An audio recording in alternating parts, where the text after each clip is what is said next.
Hi, everyone. Welcome to the Modern Mind interview series, where we talk to real people just like you who are doing their best to be their best every single day. And with me today, I've got Vin. Vin, it is such a pleasure to have you here. Welcome. Thanks for having me. Pumped for this convo. So, with that, let's go ahead and have you introduce yourself. Who Sure. are you? I'm just a guy with an opinion. My favorite tagline. Just one? Just one of many. But the origin of that story will, I'll get to that in a moment because I'll tell you my story more in depth right now. But when I was a kid, I struggled a lot with being bullied. I was diagnosed with depression, anxiety, panic disorder. I had a lot of suicidal ideation and a lot of self harm. And for me, living in victimhood was the norm. I didn't have an empowered life. I didn't believe in myself. I didn't believe I was made for much. If anything, I actually felt like there was really no reason to live. And that's why I toyed around so much with the idea of suicide and the self harm play. And I had to figure out how to get out of victimhood. I had to figure out how to ditch my own diagnoses, and that's become a big part of my mission now because I saw how diagnosing myself and continuously going into therapy and perpetuating these behaviors, these beliefs, and most importantly, my victimhood only kept me stuck. And that was honestly that wasn't any there wasn't any part of my life that I felt like I had control over. And so there's a lot that we can get into today if anybody of the listeners or even yourself are very curious, but I figured out how to get out of victimhood. I went on this journey of self-discovery, self-mastery, self-discipline, and all things focused on the self. But I always say the biggest transformation was ditching my diagnosis and separating myself from these things that people had given me as labels to tell me what's wrong with me. And as that journey unfolded, and I had over 10 years of experience working in all these different psychological settings, as I worked in inpatient units, outpatient, hospital, clinics, homeless shelters, private practice, Department of Education. I did applied behavioral analysis. I was a traveling home therapist, and none of it felt fulfilling. None of it felt like it made sense. And I guess most importantly, I didn't feel like I was getting what I wanted out of it because I wanted to impact people and the world, and I wanted to help create change on a larger scale. And I found that there wasn't really a lot of that in any of the work I was doing. So being disenfranchised with that, I actually decided I need to find another way. And that led me to becoming a firefighter and joining FDNY and becoming one of New York's bravest. And at that time, I had also decided to start a coaching business. And I believed that I could be a great life coach because I was already a licensed psychotherapist. And I was dead wrong. I was a horrible life coach when I started.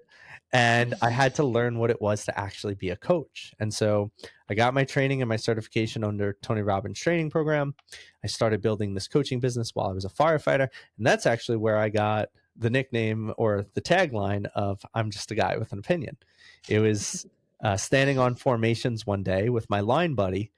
And it's kind of like military-esque. So you're talking about, hey, what'd you do before this? And I said, well, before this, I was a therapist. And he says, huh, I never really got your profession. I mean, realistically, aren't you just a guy with an opinion? And I'm like, yeah, pretty much. And I absolutely loved it. So I've adopted it. Now it's mine. And shout out to Kendall. And yes, that is his name. But he gave me that tagline. I absolutely love it. And while I was training to be a firefighter and building this coaching business, I started having more realizations about myself and what I felt called to do. And that was to do this in a fuller capacity.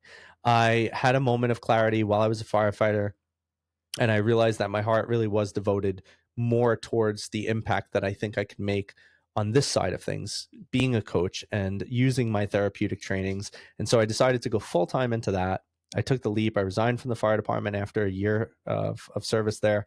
And I went full time into entrepreneurship, betting on myself and coming up with a mission to impact 1 billion lives and doing that through my own unique approach that blends therapy, mentoring, and coaching into one service. And I started offering it to everybody. It started landing really well amongst high performers, entrepreneurs, and businesses and organizations. And so then I went all into that. And now we're here today. I'm a bit of a multifaceted entrepreneur. I buy boring businesses as well. I raise money for it. I do this coaching thing that I love. I'm a father, and I don't know. I'm still a bit of a hobbyist in some ways. I like weightlifting, nature, and I still like gaming. So those are Love That's my it. long and short of me. Wow, wow, wow. Well, there's like 1,000 things. I was like, oh man, should we pause here and chat about them? Um, so a whole lot of follow-up questions for you. I think Do it. let's dig in first, because this is the first thing that really um, piqued my interest and I think is a big differentiator for you as a human being. Mm, You talk about this idea that you're kind of blending therapy, coaching, and mentorship. Can yeah. you talk about those and the difference between them? Because I think they're helpful for people to hear. And then, by the way, where I want to take this is, you know, for a lot of folks, therapy is life changing. And for you, it wasn't the thing that was going to help solve your problem. And so, obviously none of this is medical advice, disclaimer, disclaimer, disclaimer. But it would be great to unpack a little bit more of that.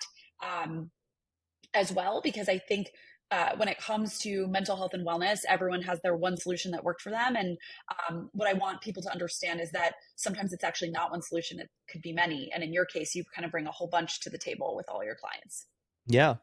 I believe that there isn't a such thing as one solution. And I think that the people that get the best results tend to be the people that one come with a great mindset. Like it is a collaborative effort, right?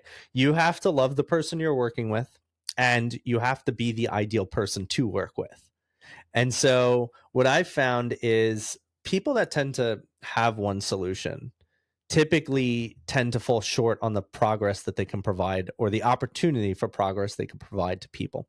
And so I did, just the therapy, I tried just the coaching, and I found that a lot of it actually is very interconnected, especially if you want to be dynamic with the way you work with people. So the way I've come to learn the differentiators, and by the way, for all of you guys listening, I mean, whether you agree with me or not, a lot of the things I speak of is lived experience. I not only have 16 years of experience as a professional, I've worked with thousands of people. And what I found is, especially when working with a high performer, is that therapy tends to be very ineffective for a lot of these people. And when you look at what therapy really is, it's about awareness. It's a lot of your present to your past, and I would say digging around to reveal information. And we want the information, right? It's not just about being able to go back there and sit there and perpetuate things, but a lot of it is about creating that awareness. And I feel that most of the time, the complaint that I would hear, the things that I would see, and this is a lot of clients that come to me, is because of the fact that they went to therapy because they felt like they needed it and they would be there. But then they felt like they just sat there and they would just perpetuate the same things and they would continuously talk about their mom or their childhood issues. Like they would know what the problem is, but they keep sitting there talking about it. And they found it to be mind numbing. They found it to be almost as if they couldn't go to therapy and have a good experience, that they were just expected to be there and talk about problems that would perpetuate their pain. And I saw this as a really big problematic complaint in the therapy field. Yet, I would advocate that the benefit of therapy is that ability to collect and create that awareness in your mind so you understand why you are the way you are. That's massively important for progress. However, there's usually that shortcoming in the progress department. And that's where a lot of people will see, well, maybe I need a coach. And so they'll hire a coach. And the big difference with coaching is it's the opposite. So if you think of therapy as present to past, you would probably consider coaching to be present to future. And you'd be right, because it's about elevating your standards. It's how do you show up differently? How do you build a process and a system and gain results, gain traction, and evolve? And that's a lot of what your coaching is. But what problems face the coaching industry is a lot of coaches don't have deeper levels of insight. A lot of coaches are not trained well. A lot of coaches are really in it because they see dollar signs, because it is a good industry to be in if you are a good coach. And the other piece of it is that they tend to avoid your past entirely if they can, because of the fact that they're not qualified and they're not trained to do that. And so now you have these people going to coaches and working with them with the ideas of they want to hit their goals. And maybe this has happened to some of you listeners where you hire a coach, you're super motivated for 2 weeks. Things are going great. You're crushing your goals. You're hitting them all. You're doing great. You're in the gym every day. You're getting your tasks completed. The business is building and boom, everything stops. And the reason is because that coach was not prepared for all the pitfalls that you're going to hit from all of these things that keep you stuck from your past that you're not fully aware of because you didn't do the actualization part. And now, boom, pitfall after pitfall, and all the progress seemingly slows. And now you're back to this place where you're like, damn, I wasted all my money. So I've noticed that there's that shortcoming in both industries. The best part is is that both of those industries are the solution to the other shortcoming. And so if you do one, you're probably lacking in the other. Now, it's not to say you can't find somebody who's amazing who does a hybrid of both. I was going to say. There's definitely people out there who do both. Great coaches, I always say, do a great job of obviously respectfully and legally diving into the right stuff. Mhm. And great therapists have tools that help move you forward. So, Correct. agreed, but not Correct. all of them. Yes, and you know what? And if we build on that, I wouldn't even say not all of them. I'd say not most of them. And that I think Yep, is the big problem with today's industry is that most of the coaches and most of the therapists don't dabble in the other. And so I noticed that there are some people out there that are doing the hybrids, but it's very few and far between. And that's why you have so many people that are always coming back. Like I get the people that have been in therapy, been in coaching, and have had the problems in therapy and coaching. And listen, sometimes you say, well, maybe it's you if you're the one that's having the problem. But through working with these people, because I really screen people very carefully, I'm getting a lot of people that have been wanting the support and have been feeling like all the investments they've made have fallen short. And the last component that I'll add in here is the mentorship piece, because I think that that's actually very important. In therapy, there's a lot around self disclosure that you are technically not supposed to do. In coaching, it doesn't really matter. But I know in therapy, there's this heaviness of like, you're not supposed to disclose X, Y, and Z. But what I found that's really powerful about mentorship is that mentorship is actually the disclosure of your lived experiences to help people understand and comprehend things in a different way. It's the mastery over storytelling and being able to translate your experiences and stories to somebody so they can apply it to their own life. Maybe it's your therapist or your coach or whoever, but they might not have the experiences or the knowledge or the things that they could translate to you, or there might even be a hesitation around that. So I've come to find when you bridge those three gaps and you provide these different, this dynamic form of these three methodologies, people can get extraordinary results in a quicker time period. absolutely. And it's really, really inspiring to hear that you're able to kind of bring those three perspectives to bear because it is rare that you have a licensed therapist combined with a coach, combined with also somebody who's done the work at the level that you have, which is really meaningful. And I guess brings me to my next question, which I was kind of hinting at, which is like, I want to talk a little bit about how you felt that at least we'll say your experience with your therapist kept you in victimhood. Because Mm, I hear all the time people say, I went to therapy, it was not helpful. yeah. And you and I know that back, what was in the 70s, 80s, the founders of cognitive behavioral therapy realized that there was this reinforcing mechanism. If you talk about the negative stuff every week without having to break into new thought patterns, that you can get stuck. But yeah, I'm curious, like, what was that experience like for you? And what was the moment you're like, okay, something else has got to give? Yeah. Well, I never, it took me a long time to realize it. I didn't start taking back my life and control of my life until I was about 23 going on 24. And as I think back to a lot of this, I think it was actually a precursor for what society's like today. Yep. And for all of you listening, you might get offended by this, but I think society today is wildly, wildly geared towards victimhood. Everybody needs a neutral stance. Everybody needs inclusivity. Everybody needs everything to be completely perfect, or they can't do anything because it's disempowering or disenfranchising or it's systematically oppressive or whatever the case may be. And I'm not saying that there aren't ways in which society is unjust and unfair. I'm just saying that that isn't the thing that needs to stop you from living a good life. And that's a truth that most people don't want to hear. And I think in the desire to not offend people or not push people in a direction, like that's what coaching is, right? Coaching is pushing you. Coaching is telling you, like, okay, this sucks, but so what? Now what? What do we do? And I think when you look at a very, or at least more of the mainstream traditional therapy models now, it's really gone heavily into cognitive behavioral therapy, which is effective, but it's also not in a lot of ways because it's very conscious minded. And so, what I had realized, not only in my own experiences, but in a lot of the things in today's system, is that there's over validation of people's emotional states, or there's over validation of what they're experiencing, and there's very little accountability to it. And so when I think even to my sessions, I would leave my therapy sessions feeling worse. Like I left my therapy session feeling like I still needed another 2 hours in that therapy session. And why was that? Well, I could tell you exactly what happened. I would go in and I would vent for probably 15, 20, or 30 minutes. And it wasn't tangential. I was hoping he would jump in and actually give me some damn advice, but he never did. And after I was done, he would just over empathize. He'd be like, yeah, I understand. That sounds really rough. I can't imagine how difficult that must be for you. Oh, it sounds awful. How are you feeling? And I mean, don't get me wrong, right? Like, that's a nice thing sometimes to hear. But if you just do that every single time, like, what does that actually matter? And it wasn't until I learned that I was participating in every aspect of life, either knowingly or unknowingly, that I was able to actually take back control if I agreed that I was participating in my life.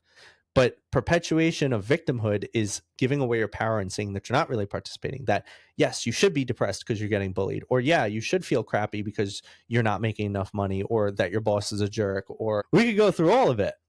But the question is what are you willing to do with that to get a different result out of life?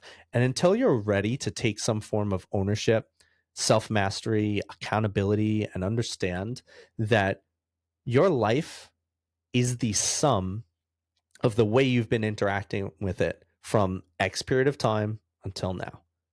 And if you want a different outcome, you must be willing to interact with it differently from now until X period of time for the change to occur. And that was something that I never found. And I had been seeing therapists and guidance counselors and social workers. I went to a Catholic school. I was talking to the priests. There was nobody that was challenging me. There was nobody telling me, yeah, your life kind of sucks, but so what? What will you do with it? Everybody was just like, yeah, your life sucks, without saying that, right? But they were all willing to agree with me. Yeah, your life sucks. Oh, wow. So I think my life sucks. You think my life sucks. My life probably does suck. Good luck. Well, and it's wild because, like, the single most important thing they tell you, whether you're in coaching or in therapy or just generally trying to regain what we would call like a semblance of mental fitness, is to find the moment of agency, find the things you can control to then take action on. So for you, I'm on the edge of my seat. So you've got all these people, from religious figures to licensed folks, all telling you, like, yeah, you're right, things are really hard. They're empathizing. Like, what was the exact moment, as Tony Robbins would ask? What was like the minute where you're like, whoa, something's got to change? Yeah, I'll never forget it. I call it my moment in the mirror, and it's very appropriately named. So the story, or part of my story that I left out, is because I recognized that my life sucked so much, I did something drastic to change it. And so I was getting bullied my whole life, and it wasn't just mild bullying. It was like the extreme bullying that you're like, does that actually happen? I mean, I was thrown in trash cans. I was thrown down steps. I was pushed into lockers. I got pantsed by my middle school crush. I got teased because I had weight issues. Like, there was no shortage of things to make fun of me about. I had rumors start about me where people were saying I was gay, and that was obviously impactful because when I was 13, it was like still somewhere in the early 2000s. And I was such an awkward kid. The only thing I knew was video games. And so I'd say, hey, do you want to come over and hang out at my house? Like, we could go in my basement and play video games. Well, you can imagine if there's a rumor that you're gay and you're asking people to come over and hang out in your basement, it's not going to go well. So I never had it easy. And I was just like, I got to do something. I can't be this person. But the change I made was all external based. So from high school going into college, I applied to college and I wrote on all my transcripts that my name is Vincenzo, even though it's Vincent. And what wound up happening was Vincenzo became this cool guy. So I grew out my beard, started spiking my hair. My parents were open to buying me overly priced affliction clothing because it was all the rage for the Staten Island Guidos at the time. And I wanted to be that guy. I started working out. I was getting pretty tan and I don't think I was jacked, but I definitely wasn't chubby and scrawny anymore.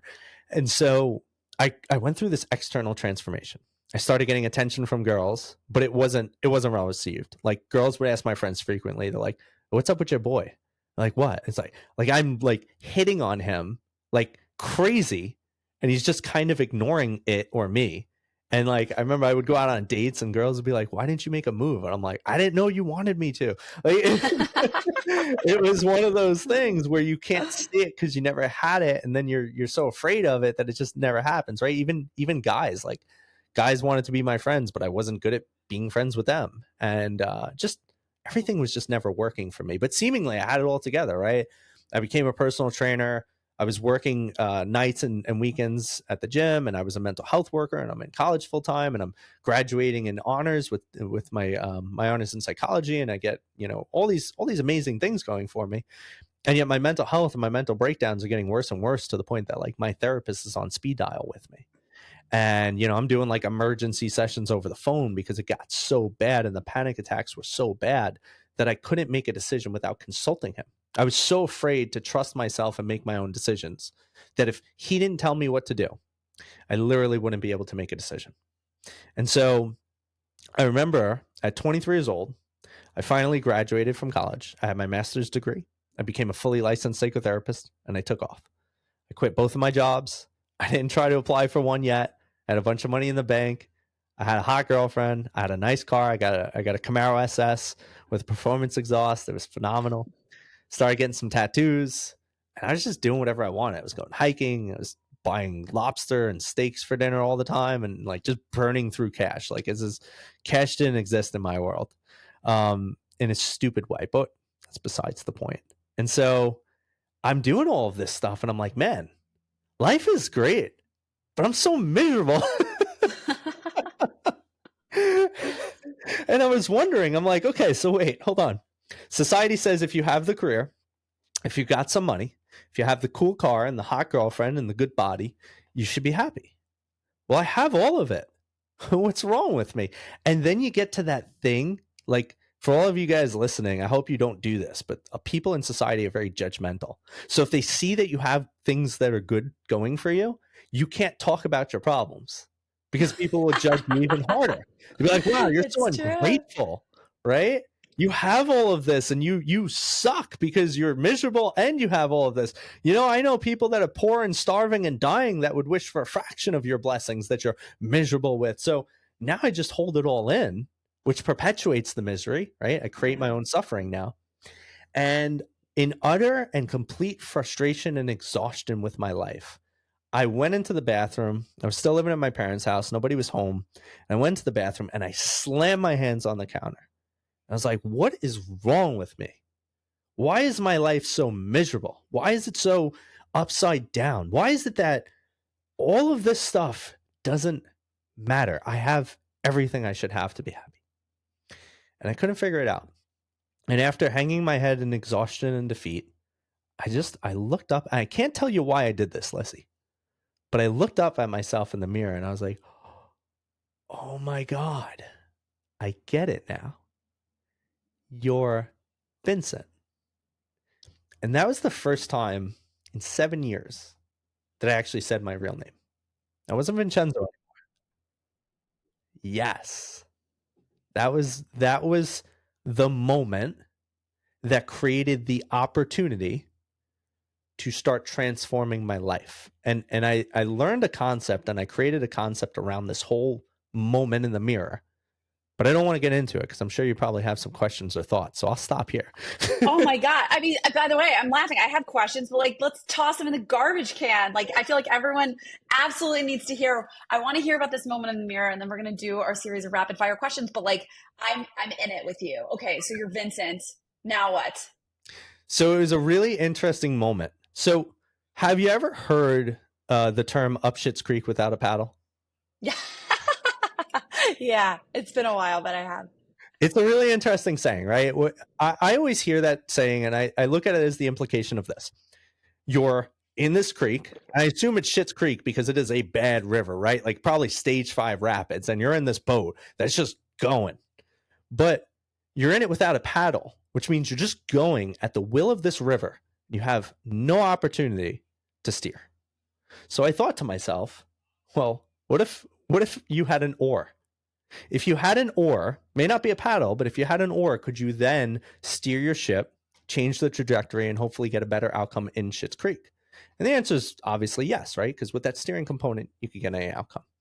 And so for me, the or in my life that was out of control is ownership, acceptance, and responsibility. And that was actually that 3-letter, I guess, acronym that we could say that gave me the opportunity to start changing my life. So if we look at the O, the ownership part of it, I had a conversation with myself in the mirror. After I acknowledged that I was Vincent, it was the acknowledgement that I was trying to run away from who I was. You see, I didn't want to be Vincent anymore because I thought my victimhood and my suffering was because I was Vincent. I made it personal, I made it permanent, and I made it pervasive. So I needed to figure out, who can I become that isn't this loser that's getting bullied and victimized? But the Yeah. reality is, I never got bullied and victimized because I was Vincent. I got bullied and victimized because, one, I allowed it to happen. And number two is that people will reflect their lives onto you.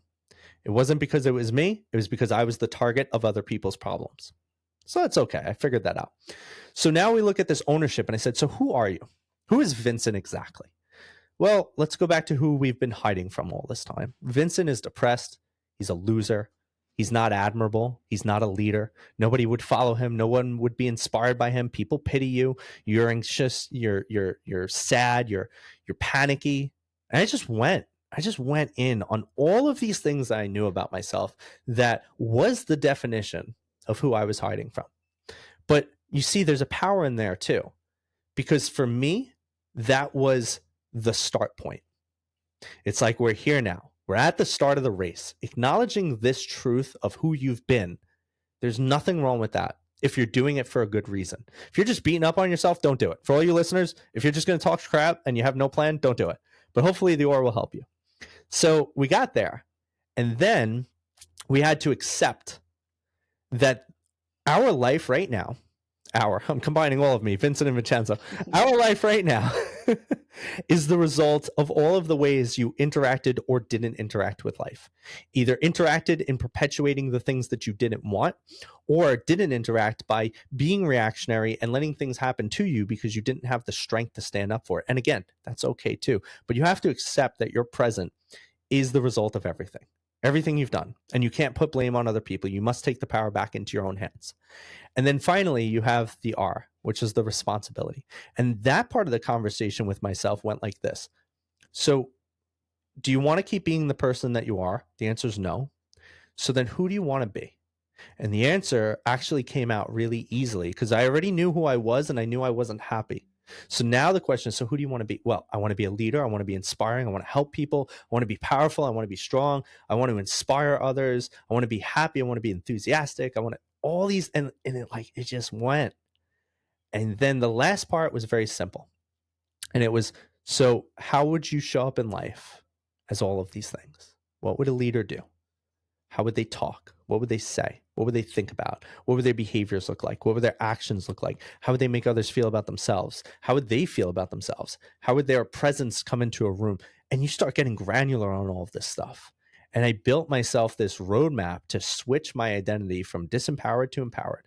And I was willing to take the responsibility, as I said before, knowing that my present to my future can be whatever I want it to be if I'm willing to take responsibility to get myself there. And so after having that conversation and my moment in the mirror, I walked into my therapist's office that week. I said, Bill, it's been a great, I don't know what it was, maybe 7 or 8 years. It's like, it's been great. I'm going to go on. This is our last session. I'll see you later. and that's it. And I just went on the journey. And that I tell people, like, that moment didn't change my life, but it was the catalyst to begin changing my life. And I think people don't realize in personal development and transforming yourself, it's not about like the moment that changes your life. It's actually the moment that allows you to realize you could change your life, because you can't get life-changing results if you don't think your life is capable of being changed. And so for all of you listeners, stop looking for the life-changing moment. Look for the moment that gives you the opportunity to believe you can change your life, and then find your life-changing moments, or even better, create them. I love it. Love it, love it, love it. It reminds me, BJ Fogg says there's 3 ways to change your behavior. Have an epiphany, which you can have, like that's, I smile because now we've learned how to have mirror moments with the or, which I love. but you can have an epiphany, you can change your environment, you can take small steps. Mm. And like those are kind of the three pieces. And it's funny because in a lot of ways, I've heard all three of those things happening. So powerful, like so powerful. And you're just honestly, I'm smiling because all those things that you mentioned in the mirror that you wanted to live, like I feel those from you. And I'm sure everybody else does today too. And so we've got like a whole slew of questions I want to ask you. These are like 1 to 2 minute answers, just as a way for us to like dive deep on things that might normally take us a long way to get to them. You're so inspiring. And what I'm going to ask is we've talked a lot about kind of this initial phase for you, but I'm going to tailor these questions to kind of more your life, let's say entrepreneurship and beyond, for no other reason than I want to get to know another version of Vin, Okay. all the Vins. Cool. There's So a lot of me. first, yeah, and by the way, that is like one of the cooler, I feel like they make movies about that, just like having that kind of like transformation moment. Okay, can you talk about a time uh, in the last couple of years where you wanted to quit because things were so hard? And what did Oh you yeah. learn? Whew. Those times still happen. Yeah. By the way, and that's the thing. Like, I think a lot of people would hear you speak and be like, okay, this guy's got it all figured out. It took him a couple of years and now he's good. What I love is you keep coming back to this concept that self-development is like it's a process and it doesn't really go away, but would Yeah. love to hear about a moment. I think the biggest moment was, and we're going to talk about my man, Tony Robbins. I just got into entrepreneurship. It's very difficult. I made more money than I've ever seen in a month in my life. And to be fair, I mean, don't get me wrong, as a firefighter, I was making like $2,000 a month. So if I made $5,000 in a month, I was like, holy crap, I more than doubled what I've ever known. Right. And so I'm not telling people I made a 6-figure month. I made somewhere probably in a modest like 7 or 8K in a month, which may be a lot to some people, but you know, that it's not a lot in a grand scheme of being fully self-employed and all that good crap. And so I didn't realize that entrepreneurship truly has up and downs.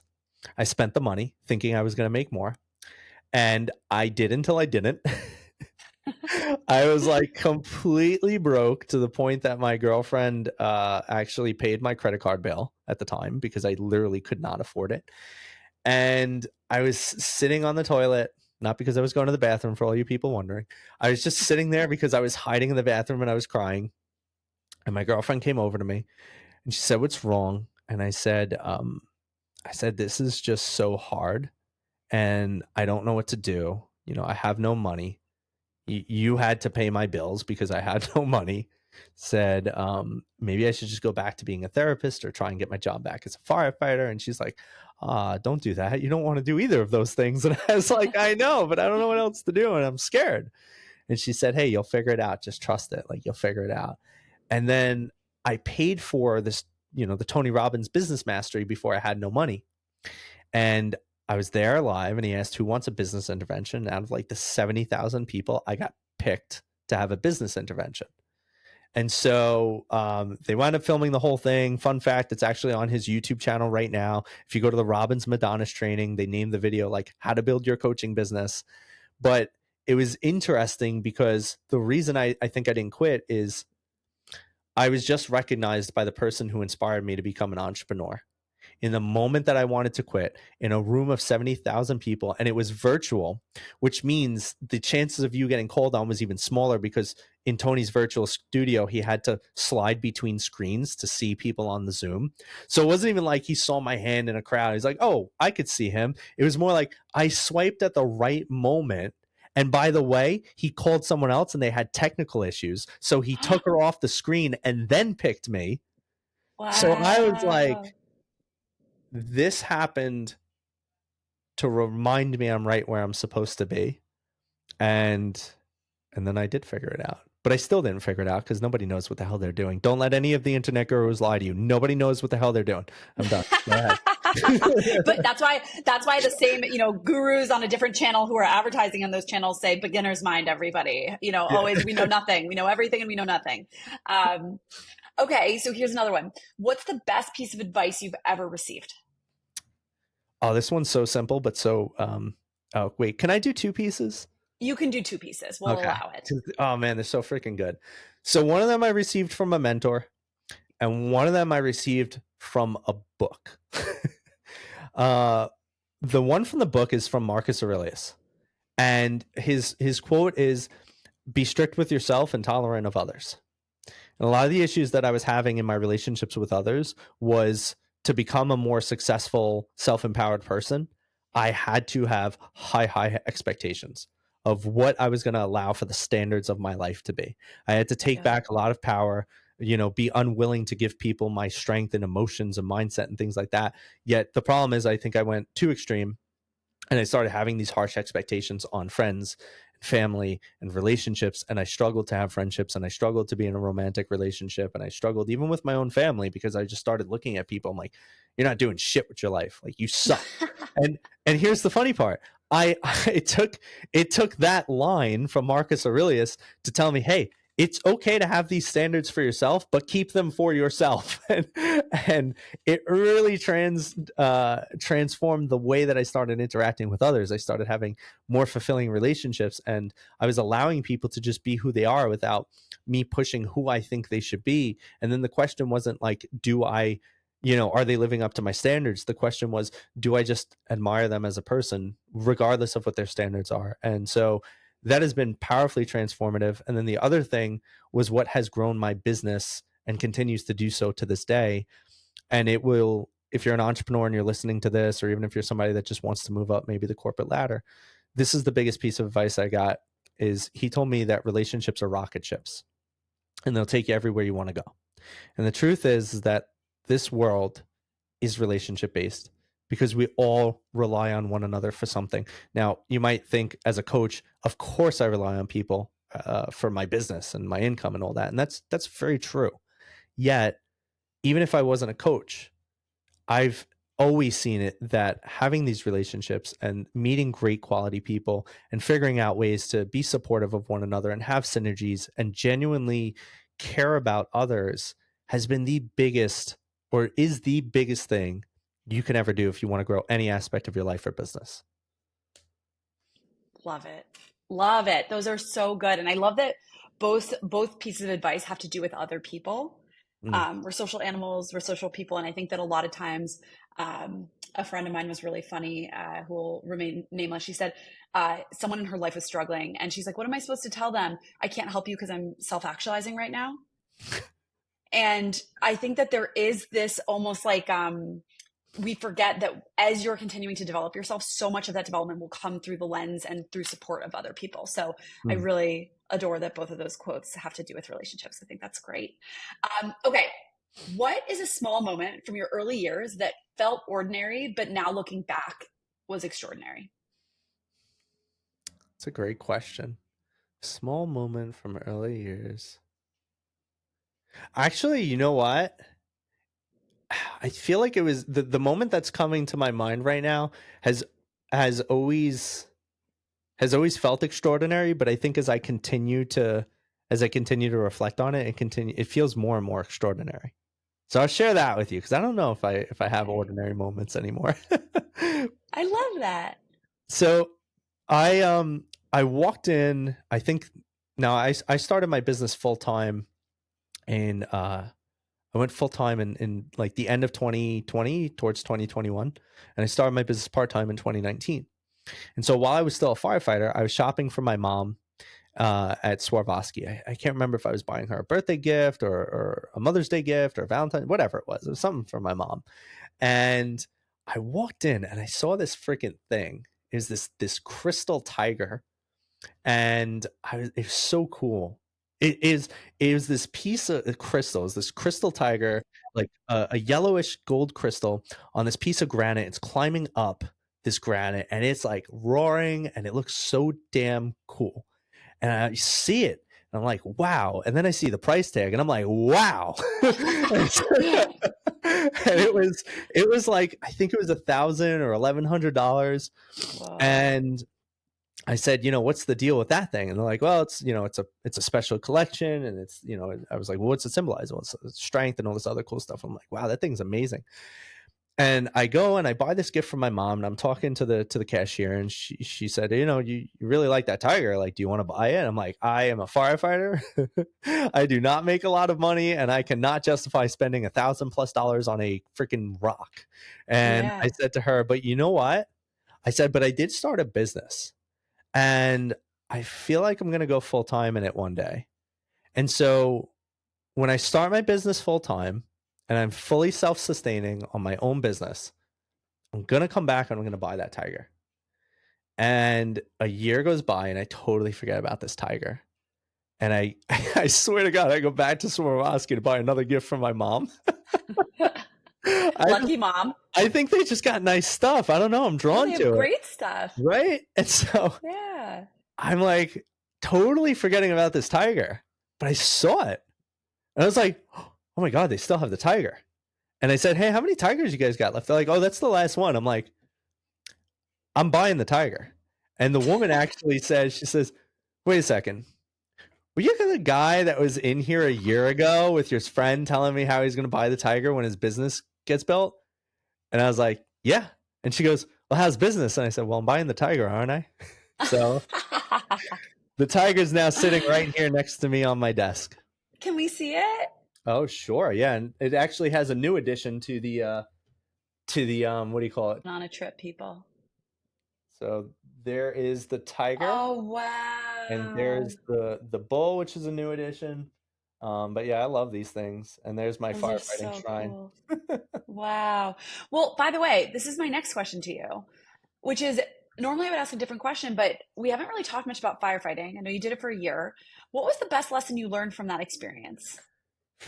Oh man, I learned so much. I mean, I like to say that realistically, if it wasn't for firefighting, I don't think I would have been a good entrepreneur because um, firefighting showed me that I was so much more capable than I ever thought I could be because it was so difficult.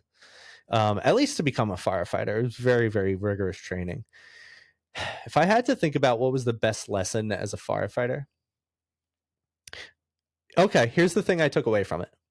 And I still perpetuate this to this day.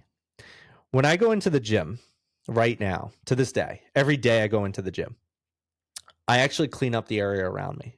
People leave attachments out, they leave weights out, they leave dumbbells out, they leave all their shit everywhere. And I put everything away before I start working out. I've had personal trainers thank me for doing it. They're like, why are you cleaning up? And I said, very simply, I just say, because it's my gym. In the fire academy, when we were in there, they used to yell at us. They're like, this is your hall. This is your floor. This is your academy. This is your locker room. And I never understood. I'm like, this shit ain't mine. I don't pay for it. It's not mine. And you guys piss me off, right? But what you realized was they were instilling in you a sense of pride in the way that you show up is that everything you do, don't leave it for someone else. Do it because you're capable. Do it because you can. Do it and make it a sense of responsibility for you. And so a big part of my identity is I actually like to see how I can make a room better by me being in it because it's my room. And so when I go to the gym, I clean up the attachments. When I walk into a room, I see if I could help with something. And I think that's the biggest thing that I've taken away. And it's things that honestly, a lot of people don't even notice. Like you probably wouldn't even notice it. If you and I were in the gym right now, you probably wouldn't even notice that I'm just some random guy cleaning crap up, but I don't do it for you. I do it for me. I do it as a standard. Like I'm not going to work out in a little messy area. Why? Because I can't take the 3 seconds it takes to put away some attachments that some lazy, I'm not going to say, but some lazy person can leave out. And so I look at myself, and this comes back to the strict with yourself and tolerant with others. I look at myself as someone who has very high standards for the area around me. And that's how I perpetuate it. But I truly believe a big part of that came from the fire department. That's big. I love that one. Pride of ownership. That's really big. And again, I feel like our theme today is really coming back to agency, which Mm. is like, what can you control? And how do you feel good about that too? Which I think is something that a lot of people see responsibility as like a bad thing, and it's really like a privilege. Yeah, And so, yeah, that's kind of my takeaway from that. Okay, you ready? We got a couple more. let's do it. So, what is the most rebellious thing that you did as a kid? And how has that shaped you as an adult? I didn't do rebellious things as a kid because my brother was the difficult child. Yeah. I did rebellious things in my 20s. And trying to think what maybe was one of the more rebellious things that I did. So in that whole aspect of like trying to figure myself out and going on my journey, I just did a lot of stupid crap. Um, I remember I took a road trip to this with an ex-girlfriend. We took a road trip from New York all the way down to Florida to take a cruise. And I had my Camaro, and we took the Camaro through all of those states. And I got 3 summonses in 3 different states. And I tried to outrun a cop going like 130 in Florida, and I didn't. And so he was very nice to me in the sense that he came over to my car and asked me how I'd like to spend the night in jail, to which I said I wouldn't. And then he asked me, "Didn't you see me?" And I said, "No." And he said, "Well, why were you driving like that if you didn't see me behind you?" And I said, "Well, because I'm from New York and I'm in a rush to get home." And so he was fuming, absolutely fuming. I think it helped that I had my girlfriend in the car, because he probably had maybe a soft spot for that or whatever the case may be, but he was pissed. He walks away from the car. He's like, "Give me your damn license." He walks away from the car, and then he comes back. He's still pissed. Now he's yelling at me some more. He's like, "But I don't understand. Why would you run? Do you have weapons? Did you rob someone? Do you have drugs?" And I'm like, "No." He's like, "So why did you run?" I was like, "I'm sorry." He's like, "Oh, you're sorry. Great. That's phenomenal. I'm glad you're sorry." Like, he he was pissed. And I had a lot of stories like that, to be fair, because I had a Camaro and I was an idiot 20-something-year-old, and I definitely was in the street community. Like, I was racing, and I was, that dumb guy. And I think the biggest thing that it shaped me today, or how it shaped me today, is that it reminds me that I'm someone who likes to take risks. However, there's different ways to get your thrill of adrenaline and risk that don't involve driving 130 miles an hour and running from cops and being, a speed racer. And now I think my risk is more like, how can I grow my business, or how can I impact a billion lives? And I think that's really what the translation was, is that you like adrenaline, you like risk, but you need to do it better. More in a more healthily impactful way. Um, Right.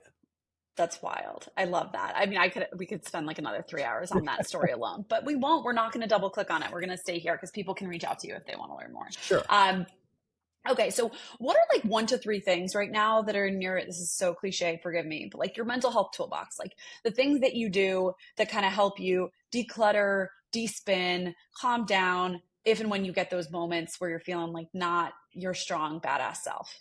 Oh, it's so easy. 3 of them. Very easy. My daughter, Yeah. video games, and going to the gym. Big, big. All right, so let's actually talk about your daughter in video games because we've spent some time in the gym together today, which I love. But talk to me about how those are helpful to you. When I'm with my daughter, nothing matters. She's Yeah.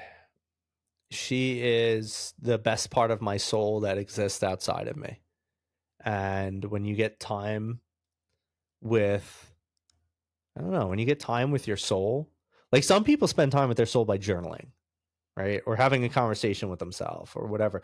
I get time with my soul by sitting with my daughter, because it just makes you think of all the beauty that life has. And so she's everything to me. I mean, I threw an event in Florida, and I got up at 3:30 a.m., caught a 5:30 or 6 o'clock flight, did the event, filmed the podcast in person before the event, then did the event, then met up with a client, and then took a 10 o'clock flight home to be home for about 1 a.m. so I could wake up next to her the next day. Oh, Like, that's so sweet. that's the big thing for me. And then video Yeah. games, well, video games have always been a big part of my life. When I was bullied and I had no friends, I found community and life in video games. But my personality, despite the fact that I was somebody who was very disempowered, it actually became my biggest form of empowerment, because my personality is I like to be the best at everything I do. So Yeah. I was a very good player of video games. I would join tournaments. And so even to this day, I still have that tinge. Now, can I play as much? No, but I'm still damn good even with as little as I play. And so I will, same thing. I'll join a community. I'll play with a set group of people. I will do as good as I can with the time that I can. And then that's it. I set it and forget it. That's so nice. I love it. Okay, last question for today. Do it. Um, what's a book, a podcast, something that you would recommend to, let's say, like your past self, like before you were on this whole journey, that might have helped you get here quicker? Anything on Stoicism. Stoicism is foundational to self mastery, and self mastery is foundational to anything you're going to do in life because you can only control yourself.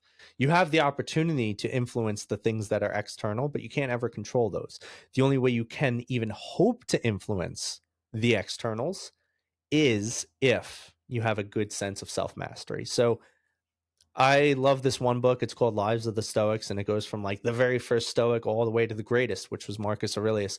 And there's a lot of amazing information in there. Now, are there other books on Stoicism that are better? Probably. But I like this one because it shines a light on the different lessons of the different Stoics throughout the ages. And that was one of my favorite reads. And I think if I really could have or would have started somewhere, I probably would have just recommended that to myself. So good. Oh my gosh. Well, Vin, I feel like standing ovation. This was so amazing. Normally we make these way shorter. I just absolutely couldn't with you. There were way too many like little holes and nooks and crannies of your life that I wanted to continue to explore and literally have a million more. So we may have to have you back on the show. Part I'm two. so impressed with you for real. I feel like, for a lot of folks, there's the conversation, like these kind of like more gentle about like, okay, this is like one way to think about things or one way to do things. And if there's one thing I hope everyone takes away from today, it's just that you have the ability to change your own life. And that all of these people, whether you hire Vin or one of his comrades, or you do decide to hire a therapist or a coach or whatever, they're all going to be really helpful. But like, it's your actions that you take that are really going to change your life and help you feel your best at the end of the day. So, Vin, thank you. So pumped. You're the best. Thanks for having me.